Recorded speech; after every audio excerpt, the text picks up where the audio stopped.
Bismillahirrahmanirrahim. Assalamualaikum warahmatullahi wabarakatuh. Perkenalkan, kami dari kelompok 2 Teologi Islam, Prodi Pendidikan Agama Islam, Fakultas Ilmu Sosial, Universitas Negeri Jakarta. Di sini kami akan menjelaskan tentang teologi Islam. Baiklah teman-teman, sebelum kita mulai presentasi, kita akan membacakan surah Al-Baqarah dari ayat 1 sampai ayat 8. أعوذ بالله من الشيطان الرجيم بسم الله الرحمن الرحيم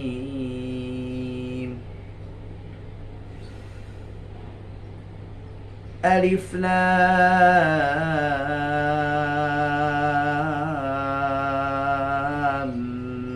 ميم ذلك الكتاب لا ريب فيه هدى للمتقين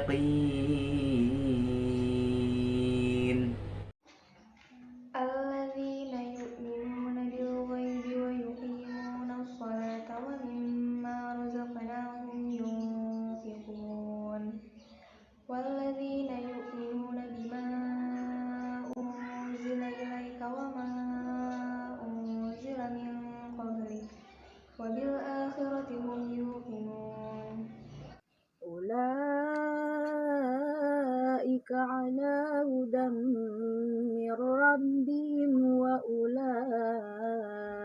هم المفلحون إن الذين كفروا سواء عليهم أأنذرتهم أم لم تنذرهم لا يؤمنون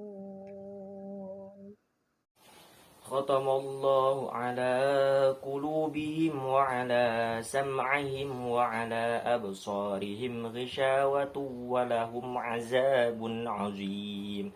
Wa minan nasi man yaqulu amanna billahi wa bil yaumil akhir wa ma hum bimu'minin. Shadaqallahul azim. Baik, selanjutnya adalah dosen pengampu kami adalah Bapak Dr. Muhammad Ridwan Effendi, SPDI MUD. Nah, anggota dari kelompok 2 yaitu yang pertama adalah Elsa Trilestari, yang kedua Hikmal Dafa Ramadan, yang ketiga Muhammad Syan Abizar, yang keempat adalah Nur Ainun. Berikut yang kami akan presentasikan adalah yang pertama pengertian dari ilmu kalam, yang kedua nama-nama ilmu kalam, yang ketiga ruang lingkup, yang keempat ada sejarah dari ilmu kalam, yang kelima yang terakhir adalah periode klasik dan kontemporer. Pembahasan pertama adalah pengertian ilmu kalam secara etimologis dan terminologi. Secara etimologis, ilmu adalah suatu pengetahuan dan kalam artinya perkataan atau percakapan. Kalam yang dimaksud di sini bukan berarti pembicaraan dalam pengertian sehari-hari, melainkan dalam pengertian pembicaraan yang bernalar dengan menggunakan logika. Maka ciri utama ilmu kalam adalah rasionalitas. Secara terminologi, ilmu kalam adalah ilmu yang membahas berbagai masalah ketuhanan dengan menggunakan dasar-dasar akliyah maupun argumentasi rasional atau akliyah. Argumentasi nakliyah berupa dalil-dalil Al-Quran dan hadis, sedangkan argumentasi rasional yang dimaksudkan adalah landasan pemahaman menggunakan metode berpikir filosofis atau ilmu yang membicarakan tentang wujud Tuhan, Allah Subhanahu wa Ta'ala, sifat-sifat yang mungkin ada padanya, dan membicarakan tentang rasul-rasul Tuhan untuk menetapkan kerasulannya dan mengetahui sifat-sifat yang mesti ada padanya, sifat-sifat yang tidak mungkin ada padanya, dan sifat-sifat yang mungkin terdapat padanya. Selanjutnya adalah nama-nama ilmu kalam dan sebab penamaannya. Di pertama ini ada nama ilmu kalam, disebut ilmu kalam karena membahas tentang ketuhanan secara logis, maksudnya dalil-dalil akliyahnya dari permasalahan sifat kalam bagi Allah Subhanahu wa Ta'ala. Yang kedua, dinamakan ilmu usuluddin karena membahas tentang akidah atau keyakinan kepada Allah Subhanahu wa Ta'ala dan merupakan dasar dari semua ilmu. Yang ketiga, dinamakan ilmu tauhid sebab membahas keesaan Allah Subhanahu wa Ta'ala, baik penyangkut zat, sifat, dan perbuatannya. Yang keempat, dinamakan fikih al-akbar. Menurut Abu Hanifah, hukum Islam yang dikenal dengan istilah fikih terbagi menjadi dua, yaitu fikih al-akbar yang membahas tentang pokok-pokok agama dan fikih al-asgar membahas hal-hal yang berkaitan dengan masalah muamalah. Yang terakhir, dinamakan teologi Islam. Teologi Islam merupakan istilah yang diambil dari bahasa Inggris. teologi, yakni ilmu yang membahas masalah ketuhanan. Ilmu kalam juga disebut teologi karena teologi membicarakan zat Tuhan dari segala aspeknya. Selanjutnya, kita akan membahas tentang ruang lingkup ilmu kalam. Ruang lingkup ilmu kalam terbagi menjadi 3, yakni mabda, wasilah, dan ma'ad. Mabda adalah hal-hal yang berhubungan dengan Allah Subhanahu wa Ta'ala, seperti takdir. Sedangkan wasilah adalah hal-hal yang berhubungan dengan utusan Allah sebagai perantara antara manusia dan Allah, meliputi malaikat, nabi dan rasul, juga kitab-kitab suci. Yang terakhir ada ma'ad. Ma'ad adalah hal-hal yang berhubungan dengan hari yang akan datang. Contohnya, surga, neraka, dan yang lain. Pembahasan selanjutnya adalah tentang sejarah perkembangan ilmu kalam. Setelah Rasulullah wafat, kaum muslimin berkumpul di Saqifah Bani Sa'idah untuk memilih khalifah pengganti Rasulullah. Pertemuan tersebut dihadiri oleh 2 kelompok besar, yaitu Ansor dan Muhajirin. Di antara pendukung kaum Ansor adalah Sa'ad bin Ibadah, Qais bin Sa'ad, dan Habab bin Munzir. Sementara kaum Muhajirin diwakili oleh Abu Bakar As-Siddiq, Umar bin Khattab, dan Abu Ubaidah. Kedua golongan ini sama-sama menginginkan agar khalifah dipilih dari golongan mereka. Bashir bin Sa'ad yang berasal dari suku Khazraj akhirnya menjadi penengah dan membaiat Abu Bakar. Tindakan Bashir ini dikecam oleh Habab bin Munzir karena dianggap menyalahi kesepakatan kaum Ansor untuk memilih khalifah dari golongannya. Lalu Bashir menjawab, "Demi Allah tidak demikian. Saya membenci perselisihan dengan suku yang memang berhak untuk menjadi khalifah." Mayoritas suku Aus dari golongan Ansor mengedepankan Sa'ad bin Ibadah sebagai khalifah. Namun kemudian Asyad bin Hudair yang juga dari suku Aus membaiat Abu Bakar. Akhirnya, terpilihlah Abu Bakar sebagai khalifah dan selanjutnya digantikan oleh Umar, Utsman, dan Ali. Ketika Utsman bin Affan wafat, musyawarah para pemimpin kelompok dan suku menetapkan Ali bin Abi Thalib sebagai penggantinya. Tetapi kemudian, beliau ditentang oleh beberapa pihak, antara lain oleh Tolhah dan Zubair yang dibantu oleh Aisyah, istri Rasulullah. Pertentangan timbul karena Ali bin Abi Thalib dianggap tidak tegas dalam mengadili pembunuh Utsman bin Affan. Setelah terbunuhnya Khalifah Utsman, perpecahan memuncak. Kemudian terjadilah Perang Jamal antara Ali bin Abi Thalib dengan Aisyah yang dimenangkan oleh Ali, dan Perang Siffin yang terjadi antara Ali bin Abi Thalib dengan Muawiyah bin Abu Sufyan yang hampir dimenangkan oleh Ali. Namun, Muawiyah menawarkan tahkim atau perdamaian dengan mengangkat kitab Al-Quran di atas tombak.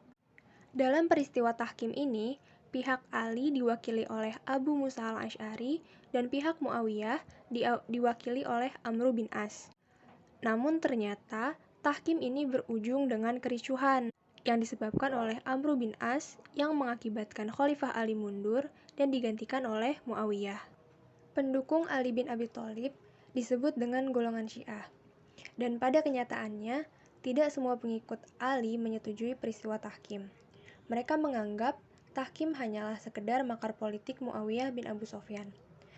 Kelompok itu kemudian memisahkan diri dan membentuk golongan baru yang disebut dengan golongan Khawarij. Golongan ini menganggap Ali bin Abi Thalib, Abu Musa al-Asy'ari, Muawiyah bin Abu Sufyan, dan Amr bin As adalah kafir dan harus dituntut.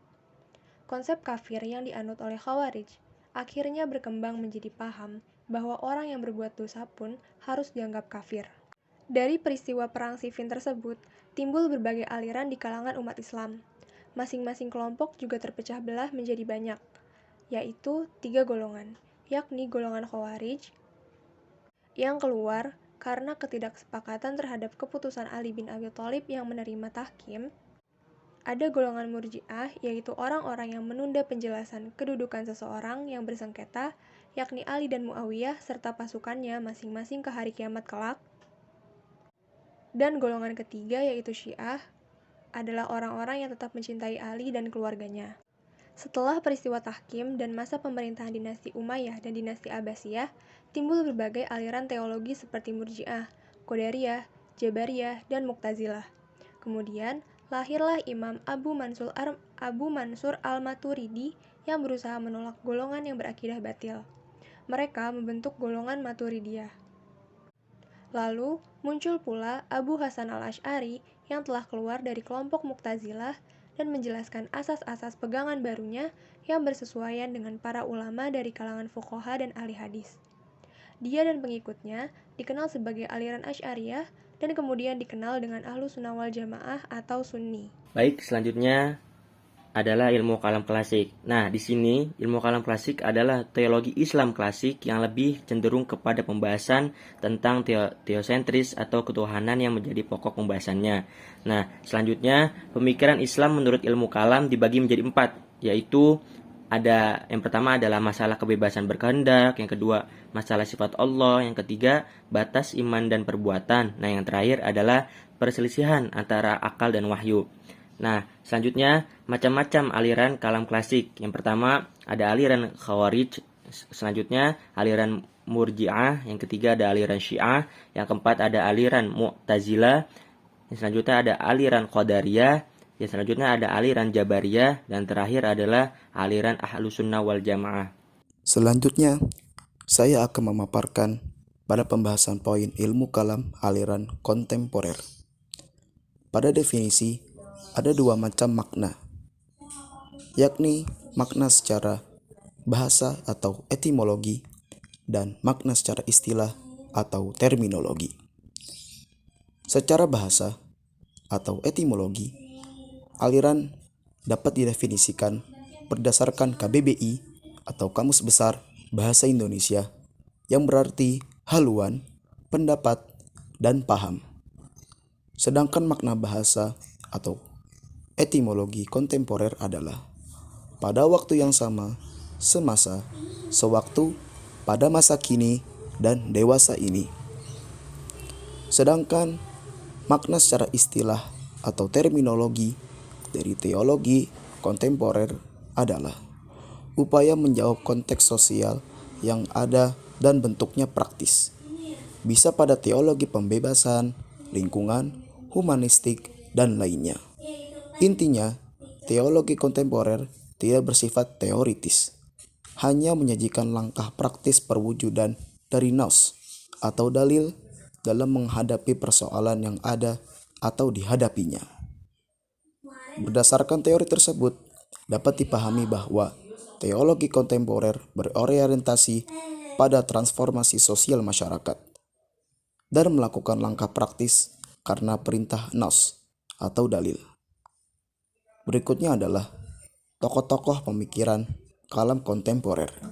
Yang pertama, Muhammad Abduh, yang memiliki perspektif bahwasannya menurutnya Islam adalah agama yang rasional, agama yang sejalan dengan akal, bahkan agama yang didasarkan atas akal.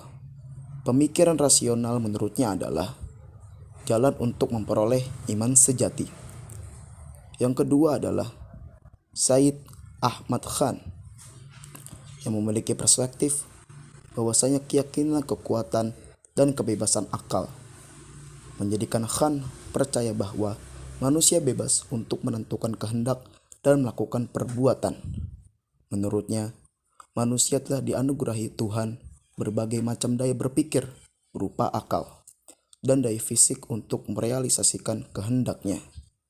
Dan yang ketiga adalah Muhammad Iqbal, yang memiliki perspektif secara umum, ia melihat teologi sebagai ilmu yang berdimensi keimanan, mendasarkan kepada esensi tauhid. Di dalamnya terdapat jiwa yang bergerak berupa persamaan, kesetiakawanan, dan kebebas merdekaan. Dan yang terakhir adalah kesimpulan. Ilmu kalam seperti ilmu keislaman lainnya juga mempunyai dasarnya sendiri dari sumber Al-Quran, baik menyangkut aspek metode maupun materi, ditinjau dari sebagai metode maupun materinya. Keberadaan ilmu kalam bukan yang terlarang dalam Islam, bahkan ilmu kalam mutlak diperlukan demi terbangunnya keimanan yang kukuh di atas bukti dan argumen yang kuat. Dengan demikian, ilmu kalam adalah ilmu keislaman yang membahas masalah akidah atau keimanan yang berdasarkan argumen rasional dan tentu saja tanpa mengasihkan nase Al-Quran dan Al-Sunnah. Di dalamnya pembahasannya para mutakalim lazim mengetengahkan dalil rasional terlebih dahulu. Lalu kemudian memperkuatnya dengan dalil nas Al-Quran dan Al-Hadis. Mungkin itu saja yang bisa kami presentasikan. Apabila ada kesalahan maupun kekurangan, mohon dibukakan pintu maaf yang sebesar-besarnya. Unzur maqala wala tanzur man qala. Wabillahi taufiq wal hidayah. Assalamualaikum warahmatullahi wabarakatuh.